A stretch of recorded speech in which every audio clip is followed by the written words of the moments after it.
Hello everyone, welcome to our live class for standard 7. Okay, here is our next part of chapter number 9. Chapter number 9 का ये हमारा next part है। पिछले part में हमने discuss किया था बेटा कि हर एक स्टेट की अपनी एक लेजिस्लेटिव असेंबली होती है, ओके, और वो लेजिस्लेटिव असेंबली उसके कैपिटल में ही बनाई जाती है। उसके जो मेंबर्स हैं वो स्टेट के लिए काम करते हैं। अब यहाँ पे हम बात करेंगे minister of the chief minister is selected from among the MLAs, यानी कि चीफ मिनिस्टर्स जो स्टेट का जो चीफ मिनिस्टर होता है वो अपनी जो एक कमिटी बनाता है, उसके लिए जो मेंबर्स उसको चुनने होते हैं, यानी कि जो मिनिस्टर्स उसको लेने होते हैं वो इन्हीं MLA में से लेकर बनाता है।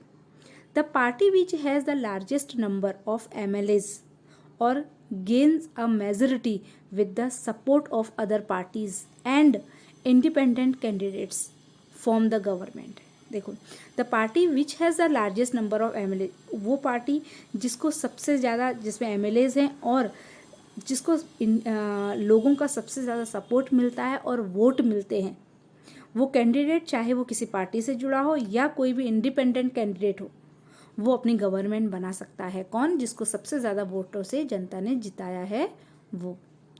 The governor appoints the leader of the majority party as the chief minister. The governor appoints the leader of the majority party of as a chief minister. अब चीफ मिनिस्टर किसको बनाया जाता है? चीफ मिनिस्टर वो इंसान बनता है जो ग्रुप का लीडर होता है।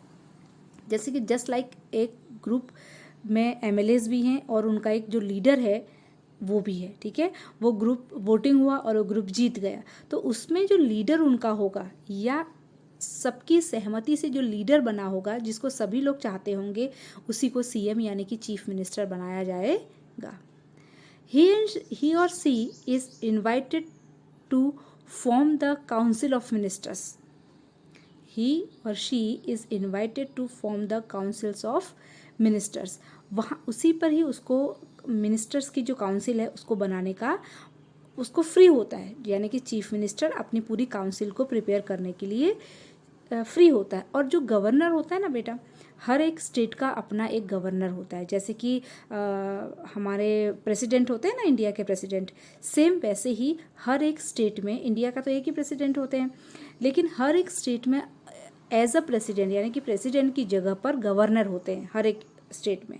तो गवर्नर, जब वो पार्टी जीत जाती है तो गवर्नर ही उसके लीडर को चीफ मिनिस्टर बनाते हैं। The party that form the government is known as the ruling party while the other party forms the opposition. जिस पार्टी की गवर्नमेंट बनती है, यानी कि जिस पार्टी का चीफ मिनिस्टर बनता है, उस पार्टी को रूलिंग पार्टी कहा जाता है। रूलिंग पार्टी, ओके, क्योंकि वो रूल करती है, वही रूल्स और रेगुलेशन बनाती है, उसको फॉलो करवाती है लोगों से, इसलिए उसे रूलिंग पार्टी कहा जाता है। और जो दूसरी पार्टियां जो वोटिंग में हार गई हैं, उन्हें अपोजिशन पार्टी कहा जाता है। Okay, now next para is after election the governor appoints the chief minister and the council of ministers who will be collectively responsible for the administration of the state and the functioning of the various ministers। यहाँ पे यही बात मैं आपको पहले भी बता चुकी हूँ कि इलेक्शन फिनिश होने के बाद जो पार्टी जीतती है उसके लीडर को गवर्नर चीफ मिनिस्टर अपॉइंट करते हैं, और उसके बाद चीफ मिनिस्टर्स अपने मिनिस्टर्स की एक काउंसिल बनाते हैं, यानी कि एक ग्रुप बनाते हैं अपने मिनिस्टर्स का, ओके। वहाँ पे उनको भी शपथ दिलवाई जाती है। आपने कभी देखा होगा ना, शपथ समारोह होता है जीतने के बाद, जो चीफ मिनिस्टर बनता है उनके मिनिस्टर भी वहाँ पे शपथ लेते हैं, है ना। तो जो चीफ मिनिस्टर है वो अपनी काउंसिल ऑफ मिनिस्टर्स की तैयार करता है काउंसिल, जिनके साथ वो देश के लिए जिनके साथ वो अपने स्टेट के लिए काम कर पाता है। Each ministry is housed in different office permission The legislative assembly is the place where all the MLAs belong to both the ruling party and the opposition assemblies assemble for discussion. आपने कभी कभी देखा होगा ना TV पे वो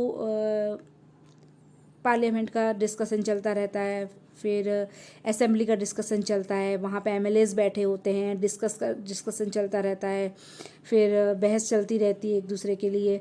तो वहाँ पे जो असेंबली है, जो अभी आपने पिक्चर देखी ऊपर, जो गांधीनगर में जो अपनी असेंबली है, ओके, उस असेंबली में भी कोई भी स्टेट की चाहे असेंबली हो, असेंबली के अंदर रूलिंग पार्टी यानी कि जिसकी गवर्नमेंट बनी है वो पार्टी, उसके नेता, और अपोजिशन वाली पार्टी और उसके जो लीडर्स हैं उनके, वो बैठते हैं और फिर उनमें डिस्कशन होता है चीज़ों, रूल्स और रेगुलेशन को लेकर और देश को आगे चलाने के लिए। Many MLAs have dual responsibilities as an MLA and as a minister. बहुत सारे MLAs को ड्यूअल रिस्पॉन्सिबिलिटी होती है। ड्यूअल मतलब वो अपनी MLA की रिस्पॉन्सिबिलिटी भी निभाते हैं और मिनिस्टर्स की भी, यानी कि उनको किसी एक डिपार्टमेंट का मिनिस्टर बना दिया गया तो वो उसकी रिस्पॉन्सिबिलिटी तो निभाते हैं, साथ में MLA यानी कि वो वहाँ की असेंबली के मेंबर्स हैं तो वो उसकी भी रिस्पॉन्सिबिलिटी साथ में पूरी करते हैं। Governor, the chief minister and the chief minister and the council of ministers, the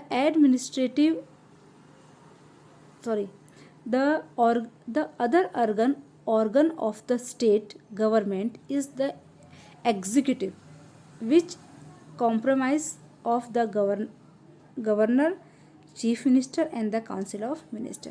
state government किन चीज़ों से मिलकर बनती है? स्टेट गवर्नमेंट के जो मेन ऑर्गन्स है यानी कि जो उनके मेन पार्ट्स हैं जिनको लेकर स्टेट गवर्नमेंट फॉर्म होती है, वो chief minister, governor, chief minister और उनके काउंसिल ऑफ मिनिस्टर्स होते हैं।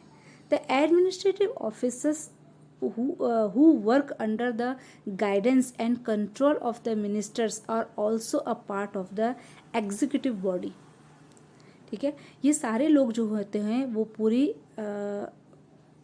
स्टेट के लिए के काम के लिए जिम्मेदार होते हैं और उसके हर एक काम को अच्छे से निभाने का भी के लिए भी जिम्मेदार होते हैं बेटा। The council of ministers are called government executive. जितने भी मिनिस्टर्स हैं काउंसिल में, यानी कि जो चीफ मिनिस्टर ने उसकी जो काउंसिल बनाई है मिनिस्टर्स की, गवर्नमेंट एग्जीक्यूटिव उनको कहा जाता है। While the administrative officers are known as the administrative executive. ठीक है, जो काउंसिल ऑफ मिनिस्टर हैं उनको गवर्नमेंट एग्जीक्यूटिव कहा जाता है और जो एडमिनिस्ट्रेटिव ऑफिसर्स हैं उनको एडमिनिस्ट्रेटिव एग्जीक्यूटिव कहा जाता है। नेक्स्ट टॉपिक है हमारा गवर्नर। ओके, ईच स्टेट, अभी मैंने आपको बताया हर एक स्टेट का अपना एक गवर्नमेंट होता है जिसको 5 ईयर्स के लिए अपॉइंट किया जाता है। ओके, जब अगर appointed by the president for 5 years after consulting the prime minister. Prime minister के बाद जब प्राइम मिनिस्टर चेंज होता है तो गवर्नर भी चेंज हो सकता है। The governor is the constitutional head of the state and the entire administration is carried out her name. पूरे राष्ट्र का पूरे स्टेट का काम जो है वो गवर्नर के नाम से ही चलता है और गवर्नर चीफ मिनिस्टर को ये बताता है कि उसे किस तरह से अपने कॉन्स्टिट्यूशन को लेकर काम करना है। The governor ensure that the state government function according to the constitution. The function of the governors are, governor के कुछ फंक्शंस आपको यहाँ पे दिए गए हैं। बहुत सारे गवर्नर के फंक्शंस हैं। ये फंक्शंस गवर्नर के तो हैं बेटा, लेकिन इनके जैसे गवर्नर सिर्फ ऑर्डर दिया, लेकिन इनके ऊपर काम कौन करता है? वो काम चीफ मिनिस्टर और उनके जो लीडर्स होते हैं, उनके जो मंत्री होते हैं, मिनिस्टर्स होते हैं, वो इनके काम वो करते हैं। ठीक है, काम वो करते हैं, लेकिन ये ऑर्डर देना वो सब काम होता है गवर्नर का। ठीक है, invite the leader of the majority party to form the government. Majority party मतलब वही जो पार्टी जीत गई है उसके लीडर को गवर्नमेंट बनाने के लिए वो इनवाइट करते हैं आफ्टर इलेक्शन। फिर उसको शपथ दिलवाते हैं, ओथ दिलवाते हैं। आपने देखा ना शपथ समारोह के बारे में मैंने आपको बताया। फिर call the legislative assembly in session, फिर लेजिस्लेटिव असेंबली के सेशन होते रहते हैं। गर्मी में सेशन होता है उनका, फिर ठंडियों में उनका सेशन होता है ना, तो वो उनको इनवाइट करते हैं मीटिंग के लिए। एवरी बिल यानी कि अगर स्टेट में कोई भी काम होना है, किसी भी चीज़ के लिए पैसे की ज़रूरत है, तो फाइनली उस बिल पर गवर्नर के साइन होंगे तो ही वो बिल आगे बढ़ेगा। फिर गवर्नमेंट उस बिल को रोक भी सकती है और अपने पास 14 डेज के लिए उसे रख भी सकती है। बिना उसकी परमिशन के और बिना उसके साइन के कोई भी रूल्स और रेगुलेशन बन सकता नहीं है। अगर कोई बिल साइन नहीं हुआ है, if a bill is not signed by the governor and it's send back, अगर कोई बिल पास नहीं हो पाया है और गवर्नर को वो ठीक नहीं लगता या उससे लगता है कि इसमें कुछ चेंजेस और करने चाहिए गवर्नमेंट को, तो गवर्नर उसको वापस भेजता है विधानसभा में और उनको बोलता है कि इसके ठीक करो, थोड़ा करेक्शन करो इसमें, ठीक है। फिर एमएलएज वहाँ पर डिबेट करते हैं, बहस करते हैं कि इसमें क्या सुधारा वधारा होना चाहिए। इसके बाद वो वापस से गवर्नर के पास सिग्नेचर के लिए जाना होता है उस लॉ को। उसके बाद ही जब गवर्नर सिग्नेचर कर देते हैं तो वो लॉ बनता है। In an emergency the governor can issue order called audience. यहाँ पे इमरजेंसी का मतलब ये है कि बेटा जब देश में या स्टेट में कोई प्रॉब्लम होती है, ठीक है, या किसी ने बाहर से आक्रमण कर दिया है किसी देश ने, या कोई जैसे कि पेंडेमिक या एपिडेमिक, अभी कोरोना हम जैसे देख रहे हैं, अगर ऐसी चीज़ें कुछ भी कोई भी महामारी या कोई भी नेचुरल इंसिडेंस ऐसा बन जाता है कि इसकी वजह से देश में इमरजेंसी की स्टेट में इमरजेंसी की सिचुएशन खड़ी हो जाती है, तो उस समय जो है गवर्नर सारी चीज़ें अपने हाथ में ले लेते हैं और वो खुद ऑर्डर देते हैं। अपॉइंट्स द जज ऑफ ऑल द कोर्ट, यानी कि हाई कोर्ट वगैरह के या उसके बाद और जितने भी कोर्ट है, लोकल कोर्ट वगैरह, उन सबके जो जज हैं उनको गवर्नर ही अपॉइंट करते हैं।